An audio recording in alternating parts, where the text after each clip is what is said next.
जय हिंद दोस्तों, स्वागत है। आज का हमारा टॉपिक है भारतीय इतिहास। भारतीय इतिहास की सेकंड क्लास है जो टॉप 50 क्वेश्चंस के बारे में हम डिस्कस करेंगे। तो ये वीडियो को बहुत ही ध्यान से और लास्ट तक जरूर देखिएगा, क्योंकि आने वाला जो आगामी एग्जाम होगा इस वीडियो से आपको एक नए क्वेश्चंस पेपर में देखने को जरूर मिलेगा। आपका पहला प्रश्न है आपका, उज्जैन का प्राचीन काल में नाम क्या था? तो आपका राइट आंसर होगा ऑप्शन सी, अवंतिका। अगला प्रश्न आपका है, निम्नलिखित में से किस राजा ने पाटलिपुत्र बसाया था? तो आपका राइट आंसर होगा ऑप्शन सी, अजातशत्रु। अजातशत्रु ने बसाया था। Option C is the right answer है। अगला प्रश्न आपका है, किस शासक द्वारा सर्वप्रथम पाटलिपुत्र की राजधानी के रूप में चयन किया गया? तो आपका राइट आंसर रहेगा ऑप्शन सी, उदयन। उज्जैनी द्वारा। Option C is the right answer है। या आप उज्जैन बोल सकते हैं या उज्जैनी द्वारा बोल सकते हैं, दोनों ऑप्शन सही हैं। ये भी नाम परीक्षा में देता है, उज्जैन भी परीक्षा में देता है। अगला प्रश्न आपका है, प्रथम मगध साम्राज्य का उत्कर्ष किस शताब्दी में हुआ था? तो आपका राइट आंसर होगा ऑप्शन बी, ईसा पूर्व 6वीं शताब्दी। Option B is the right answer है आपका। अगला प्रश्न आपका है, विश्व का पहला गणतंत्र वैशाली में किसके द्वारा स्थापित किया गया? तो आपका राइट आंसर होगा option D, Lichchhavi. Option D is the right answer. Lichchhavi द्वारा विश्व का पहला गणतंत्र वैशाली स्थापित किया गया। अगला प्रश्न आपका है, निम्न में से कौन एक बौद्ध ग्रंथ 16 महाजनपदों का उल्लेख करता है? तो आपका राइट आंसर होगा ऑप्शन ए, अंगुत्तर निकाय। ऑप्शन ए है अंगुत्तर निकाय। Option is the right answer है आपका। अगला प्रश्न आपका है, 16 महाजनपदों के युग में मथुरा इनमें से किसकी राजधानी थी? तो आपका राइट आंसर रहेगा option D, Surasena. Option D is the right answer है आपका। अगला प्रश्न आपका है, चंपा। चंपा किस महाजनपद की राजधानी थी? तो आपका राइट आंसर है ऑप्शन डी, अंग। जिस प्रश्न का आपको उत्तर पता हो उसे कमेंट बॉक्स में जरूर कमेंट कीजिएगा। अगला प्रश्न आपका है, मगध। मगध की राजधानी कौन सी थी? तो आपका राइट आंसर होगा ऑप्शन सी, गिरिव्रज या Rajgriha. Option C is the right answer है। अगला प्रश्न आपका है, प्राचीन श्रावस्ती का नगर विन्यास किस आकृति का है? तो आपका राइट आंसर रहेगा ऑप्शन बी, अर्धचंद्राकार। Option B is the right answer. अगर आपको वीडियो अच्छी लग रही हो तो चैनल को सब्सक्राइब कीजिएगा और अपने दोस्तों में भी शेयर कीजिएगा। अगला प्रश्न आपका है, मगध के किस प्रारंभिक शासक ने राज्यारोहण के लिए अपने पिता की हत्या की एवं स्वयं इसी कारणवश अपने पुत्र द्वारा मारा गया? तो आपका राइट आंसर होगा अजातशत्रु। अजातशत्रु मारा गया था।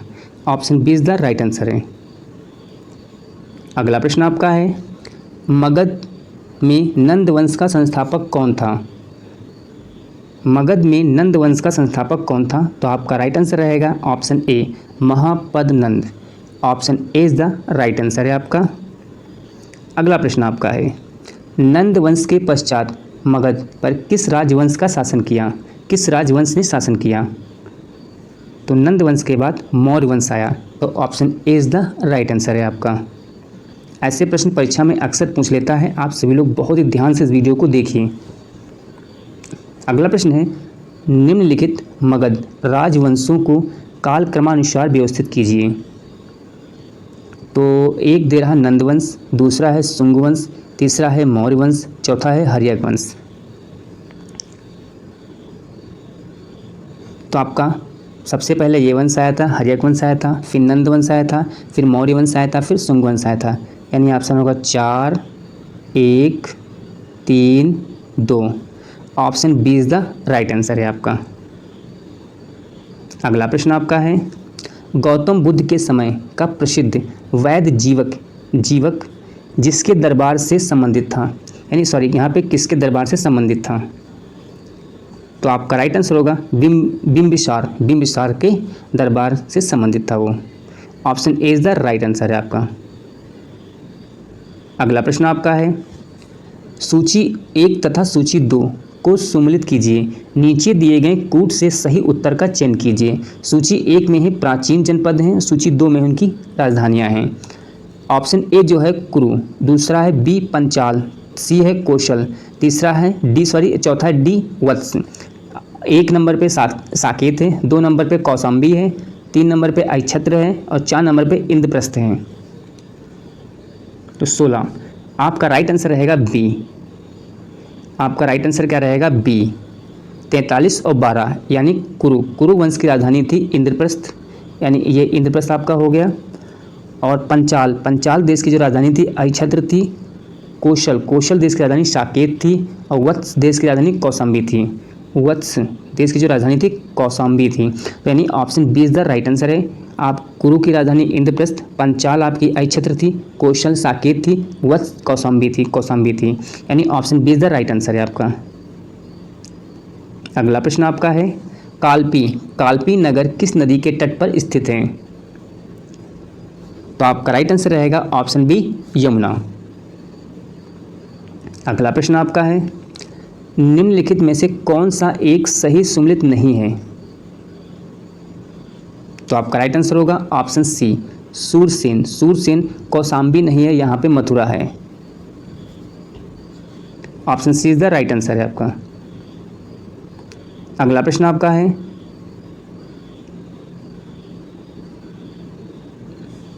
सिकंदर के हमले के समय उत्तर भारत पे निम्नलिखित राजवंशों में से किस एक का शासन था? जब सिकंदर के हमले के समय उत्तर भारत में नंदवंश का शासन था। नंदवंश शासन था। Option A is the right answer है आपका। अगला प्रश्न आपका है, निम्नलिखित में से मगध का कौन सा राजा सिकंदर महान के समकालीन था? तो आपका राइट आंसर होगा option B Dhanananda. Option B is the right answer है आपका।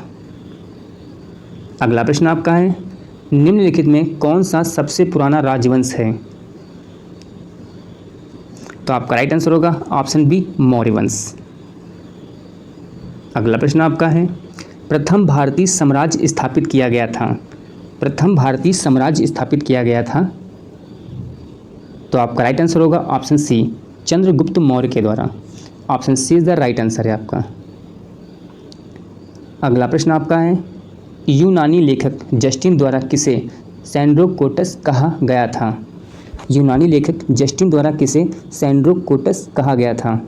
तो आपका राइट आंसर रहेगा ऑप्शन ए चंद्रगुप्त मौर्य को। Option A is the right answer है आपका।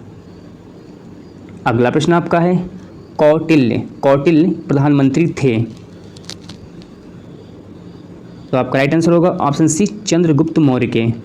मैंने ऐसे प्रश्न लिए हैं जो एग्ज़ाम में आने की पूर्णतः संभावना है, तो वीडियो को बहुत ही ध्यान से आप देखिएगा, एक भी क्वेश्चन छोड़िएगा नहीं। चाणक्य अपने बचपन में किस नाम से जाने जाते थे? तो आपका राइट आंसर रहेगा विष्णुगुप्त के नाम से जाने जाते थे। Option C is the right answer है। अगला प्रश्न आपका है, कौटिल्य का अर्थशास्त्र है एक। तो आपका राइट आंसर होगा ऑप्शन डी शासन के सिद्धांतों की पुस्तक है। आप option D is the right answer है। अगला प्रश्न आपका है, कौटिल्य के अर्थशास्त्र में किस पहलू पर प्रकाश डाला गया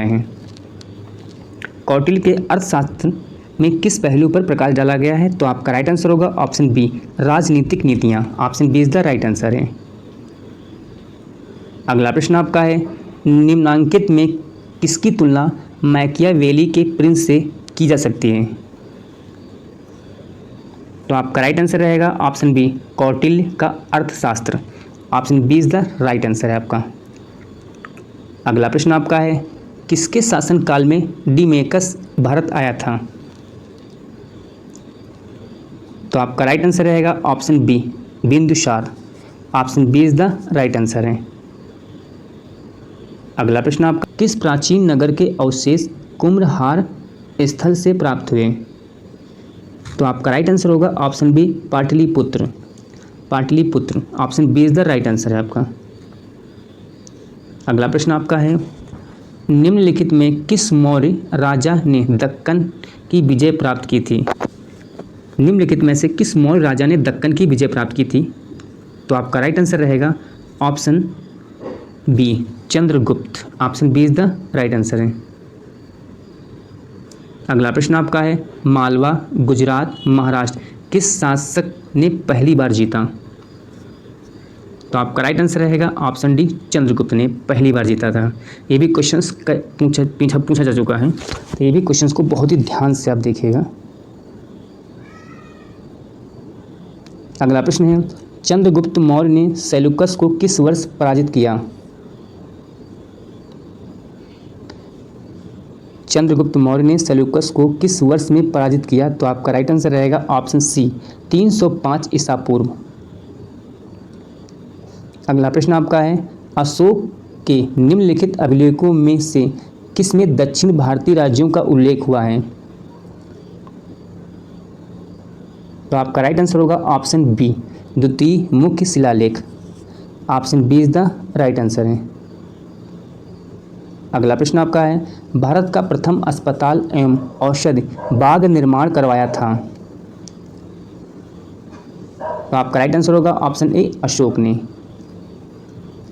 अगला प्रश्न आपका है, अशोक के शासनकाल में बौद्ध सभा किस नगर में आयोजित की गई थी? तो आपका राइट आंसर होगा ऑप्शन सी, पाटलिपुत्र। अगला प्रश्न आपका है, रज्जुक थे। तो आपका राइट आंसर रहेगा मौर्य शासन में अधिकारी। जो रज्जुक थे वो मौर्य शासन में अधिकारी होते थे। अगला प्रश्न है, सारनाथ स्तंभ का निर्माण किया था? तो आपका राइट आंसर रहेगा ऑप्शन बी, अशोक ने। अगला प्रश्न आपका है, सांची का स्तूप किस शासक ने बनवाया था? सांची का स्तूप किस शासक ने बनवाया था? तो आपका राइट आंसर होगा ऑप्शन बी, अशोक ने। ये भी क्वेश्चंस परीक्षा में आ चुके हैं, बहुत ध्यान से देखिएगा। अशोक के शिलालेखों इंस्क्रिप्शंस में प्रयुक्त भाषा है? तो आपका राइट आंसर रहेगा option C, Prakrit. Option C is the right answer है।